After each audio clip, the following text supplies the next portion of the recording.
Okay, Matthew, let me start here. Do you still slaughter a lamb every year for Passover? Yes, Why? because the law of Yahweh through the agency of Moses teaches me to do that. Specifically in Exodus 12, that would be the initial text right there. So it's a peace or a fellowship offering. It's not a sin sacrifice, but it's a meal among worshipers. So the Passover was not also for sins? No, no. The Passover was a shelamim in Hebrew, known as a peace offering or a fellowship offering, fellowship between worshipers of Yahweh. That's what the Passover is. So, yeah. So it was not a to remind them that God Yahweh forgave their sins. No, the Passover was not a sin sacrifice. In First Corinthians 5, as you know, Hmm. specifically verse 7. Uh, so as you know, most of Christians do not do that. And I Sure. know I saw one of your videos from some time back about why you do it, and you did admit that even within your own community, it is a controversial thing, right? What you're doing, Oh, yes. I mean, right? I get rebuked just like you get rebuked for being a Unitarian. I get rebuked for slaughtering an animal religiously. Yeah. Right. So how do you understand, Paul? Then one of the big texts, Yeah. right, is First Corinthians 5:7. Yeah. Messiah, our Passover lamb, has been sacrificed. And Yes. as you know, Amen. he is called by Paul in Romans 6:10, Peter in First Peter 3:18, and Hebrews Yes. chapter 9. He's the once for all time sacrifice for our Yes. sins, so that Sure. most of us understand all that to mean that he has taken our place. I believe in substitutionary atonement. He is our lamb, our Passover. I don't need to kill any animal for any reason. Um, yeah, why do you? I'm just curious. Well, I mean, Jesus is my teacher, and he kept Passover according to the custom, Luke 2, verse 42. Remember when he was 12 years old. So I try to follow my teacher, my rabbi, and do what he did to the best of my ability. I'm not Well, perfect, but he said there, do this in remembrance of what? he's talking about the bread and the wine. You're going to the Last Supper. So he's Yeah. specifically talking about the bread and the wine. Do that in remembrance of him. We do that. We do the memorial supper of the Messiah, of So why do you Yeshua. kill a lamb if you're commanded by your Messiah to remember him in the Passover meal? But why Because do you have to kill an animal? he not only teaches us with his words, he teaches us with his life. And the entire time he was on this earth, every year, except for the one that he died, and he wanted to keep it that year, but he kept the Passover with the lamb. And so he's my rabbi, he's my teacher. So I want to imitate him in all areas that I possibly can. And so that's why I still keep the Passover in obedience to what Yahweh commanded the Israelites and obviously the mixed multitude there that was with them that exited Egypt. Now, you know the Torah explicitly forbids offering Passover outside the temple, right? Deuteronomy 16, which is why, correct me if I'm wrong, mainstream Yeah. Judaism, practicing Judaism today, Hmm. do not do what you're doing. Is that correct? Yeah. Yeah. It's Okay, that's Judy. so you're being more Jew than than an ethnic Jew. Is Yeah, I that believe right? I'm correct. Yeah, I believe I'm correct. Okay. Just All yeah. right, so you're correct in all of Judaism. Yeah. Let Can me I move can I on here. answer Deuteronomy 16 or you want to move on? I'll move on. Okay. Okay. The law of Moses strictly No, prohibit. I'm gonna have to stop that. Matthew gets a chance to respond to that. Thank you. If he wants to respond, he can do that. Yeah. So Deuteronomy 16 begins in Deuteronomy 12 when you come into the land. And I believe once Israel entered into their place of rest in the land as an established theonomy or theocracy, they were not allowed any longer to do any outside sacrifices. They had to go to the temple stood, and all of that. But in Exodus 12, there was no temple. They weren't in the land, and they slaughtered the Passover, and Yahweh was okay with it. And I consider ourselves to be in that mm, somewhat state or similar state today. So wilderness wandering. Yeah. The law of Moses strictly prohibits working on the Sabbath. Mhm. it's sort of unspecified work, right? Because you have that scary story. I believe it's in the book of Numbers. The guy gathering wood for whatever reason, it doesn't matter. What matters is he's found working, gathering wood. I mean, he it could have been a Mm. humanitarian reason. We don't know. They bring No, him it to wasn't. Moses, as you know, and they can, well, the text is silent on that. And No, they the text speaks. It's not silent. okay, what does the text say? Why is he gathering wood? The episode there is Numbers 15, 32 through 36. And Yep. if you just read just above it, verse 30 and 31, and a little bit above that, it differentiates between unintentional sins and what the Hebrew text says, high-handed sins. So right So there you're it says, interpreting that as he's sinning then. I'm Okay. interpreting it in context, Okay, unintentional so and high-handed. And so he must have sinned high-handedly oh, he because must Yahweh have. said, That's your opinion. He must have then. So let based on me the get to text right my there in next Numbers 15. right. Well, that's your interpretation. Let me get to my question. So why did Jesus on a Sabbath day stand there, openly declare that he was working on the Sabbath day? You're John talking about five John seventeen. 5? John Yeah. 5:17. Some work was allowed to be done on the Sabbath. He took the cue from his Father in heaven. His Father in heaven makes people breathe. He lets the sun rise. Sometimes he sends rain on the Sabbath day. And so Yeshua says, I've watched my Father do this type of work. And so I'm going to heal a man that's been diseased for 38 years on the Sabbath. He wasn't doing carpentry work on the Sabbath. So humanitarian work is an exemption under the law in the letter. Is that what Yes. you're saying? Yes, absolutely. What Yes. verse Jesus do is, you what verse do you have for that in the law? Where did well, God say, "Oh, if you want to heal someone or rescue your animal or whatever, well, you can break Jesus the Sabbath"? explained it. He No, explained it no, right what there. text in the law? I, Give me a I'm text. I'm I'm about to I'm telling you, Jesus told you already. He said, "Have you not No, no, read? the law. I Have want a have you not?" text from the law. I'm going to answer you like Jesus did. All right. He said, "Have you not read? You should know this, Pharisees. Have you not read?" And he goes to David first, and he mentions David eating showbread, which was not lawful. Yeah, Was those not are lawful. exceptions that Now, look, Jesus makes the rule. I'm asking you for where did Yahweh, I'm your trying to explain it Yahweh, to you. my Yahweh, say that, oh, rest on the Sabbath except if you want to do X, Y, and Z? Please give me a text. David was allowed to eat the showbread, which was not That's lawful you're for not him to answering eat. my question. Let I'm me move trying on. to. If you want to let me, I'll answer if you let me, Carlos. You're not answering. Matthew Mm, 17, if I may move on. okay. The temple tax, you know the story well. The Yeah. temple tax people, I guess the temple taxman comes along. Mhm. Why are they exempt from the temple tax mandated in the letter of the law as far as I can see? Why does Jesus say you're exempt from the law? There is no commandment in the Torah about an annual half shekel tax. The commandment in Exodus 30 surrounds taking a census. It is not an annual tax. Jesus was not the only Jew that believed that he was exempt. The Qumran community believed they were exempt. The Levite priests argued that they were exempt. Josephus differentiates between the command in Exodus 30 and the custom that's mentioned in Matthew chapter 17. And so there was no law for an annual tax on Jewish people. That's not what Matthew 17 even hints at. What everything you just said is not in the passage about collecting the half shekel temple tax. Matthew 17:24. People can go and check it out. You just made that whole thing up. Let me Hmm. move on. Was Jesus that says, you, that wasn't a question there? That was a statement. You have a question to ask me? yeah, I got a next question. Jesus said, you have heard that it was said, eye for an eye, tooth for a tooth. All right, But I listen, tell I gotta step in here. Okay, so here's the thing. So Carlos, if you don't think he answered the question, make it clear if you want him to answer it, because Matthew, I'll have to, obviously make sure that you answer that question. So Carlos, do you want him to answer that, or do you want to just move on from that? yeah, I said I'm moving on. Thanks. Okay. Yep. Okay. Thanks, Mike.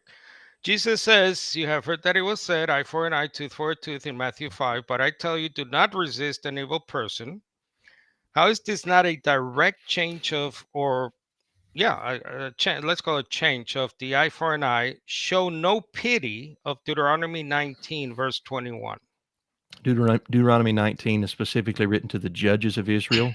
not the personal Israelites. It was when they were going over court cases and pronouncing verdicts on criminals. Yes, I heard that I think in your opening or rebuttal. So I'm trying to understand that position. So how does that work in the church, in our congregations? So are we supposed to set up some kind of a la Sanhedrin system? Is that what I mean, how do we obey Jesus here? I don't We understand you. we obey Jesus by not taking personal vengeance out on people. We are peacemakers. Blessed are the peacemakers. We don't try to put ourselves in the position of the Sanhedrin or the judges of Israel. So, like, the judges of Israel, if somebody steals, my whole flock of sheep and they're caught, they have to repay back 4 sheep for a sheep and 5 cattle for an ox, right? Exodus 22. So that's Okay, so righteous, but I'm not to take personal vengeance out on my neighbor. okay, so if a congregant, someone in your church community, Hmm. religious community, Yeah, kills someone, yeah. what what uh what Jesus says here, how do you practically then deal with that Well, I would according I to would Jesus? if somebody in the congregation murders somebody, I would hope that they would get the death penalty. Right, but I'm saying when you interpret that the law in the letter, eye for an eye, tooth for, was in regards to judicial Judicial punishment. Sanhedrin Right, system, not an individual thing, right, but exactly. yeah, but when Jesus says, it in my ears, but I'm telling you, do not resist an evil person. And then he So explains it. He goes on to give you the explanation there. Minor infractions, right? Slap on the cheek, taking away the tunic, telling you to go a mile. He didn't say if somebody rapes your wife or murders your kid. so when he goes on to say, love your enemies, pray for those who persecute you, and so on. Right. So uh, so again, so are you under the eye for an eye law? Sorry, I'm trying to understand. Of course. Yes, of course. Yeah. We still believe in all of Yahweh's law through Moses. Okay, so Yeah. God forbid, again, I don't mean to be morbid here, but if there Yeah. is a crime Yeah. in your congregation, then you're interpreting Jesus as saying you have a right, Matthew, to take that life, eye for an eye. Well, I'd Is go that through the judicial system. I would go through the judicial system because the Sanhedrin okay? is Not non-existent right now. Yeah. I see. But at that point, in the moment, do you implement eye for an eye? Oh, self-defense. You mean Yes, self-defense? Oh, yes. absolutely. Yeah, 100%. Yeah, I would stop the intruder, with whatever force necessary. Just like Jesus says in the Gospel of Matthew, if the intruder comes in, he has to first bind the strong man, else he can't take the goods of the house. I would be the strong man, so he'd have to bind me first in So order to, got it. So yeah. when you take that life that Mhm. is trying to harm yourself, your family, your neighbor, when you kill the enemy, Right. you have fulfilled the law to love your enemy.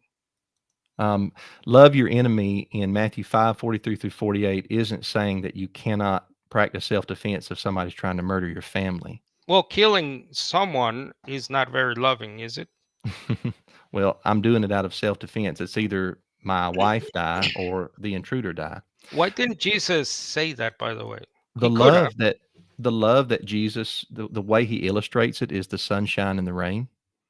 He says, "Your Father makes the sun shine on the righteous and the unrighteous and sends rain on the just and the unjust." Those are common graces that Yahweh gives to humanity. Doesn't mean Yahweh loves all of humanity in the exact same way. You claimed in Matthew 5 still, Matthew 5:17. Yeah. You claimed that the word fulfill means to properly interpret. Is that correct? Yeah, I think fulfill in verse 17 Yes. is do and teach in verse 19. I think those are equated. Right. I think in your opening, I'm trying to quote you, to properly interpret. You Right. said in your Yeah, opening. All right. exactly. Yeah. What is your evidence for that definition of the Greek there, translated The, fulfill? the entire 5th chapter of Matthew, words are determined by the context in which they're used. So the entire 5th chapter of Matthew is about Yeshua's teaching, juxtaposed to the scribes and Pharisees, verse 20. It's not about Yeshua's life. It's not about what necessarily he's going to do, but it's about what he teaches others to do, how he teaches others.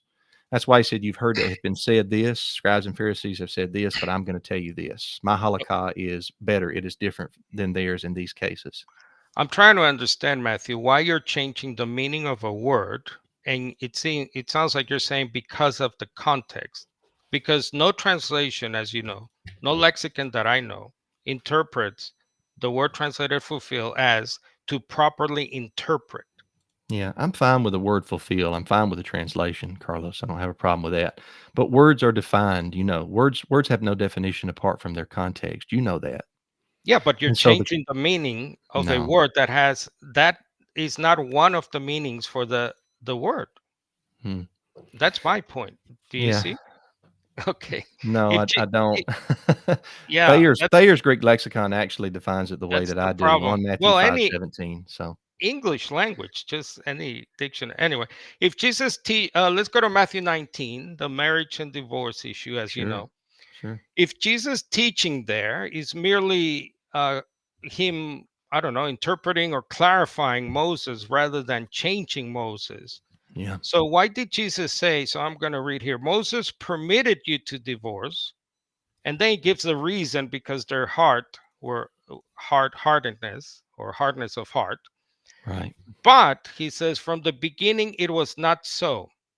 But I say to you, and then I say to you. Yeah. Now, well, let me put it this way. Is Jesus doing away with the certificate of divorce under Moses? No, no. That's it. I mean, I can go into it more. I don't know how much time you want to take. Well, Moses permitted you to divorce, Yeah. 5 more but it minutes, was Carlos. but it wasn't so from the beginning. So Jesus goes all the way back to Genesis to overturn, it sounds like, the certificate of divorce. And then he No.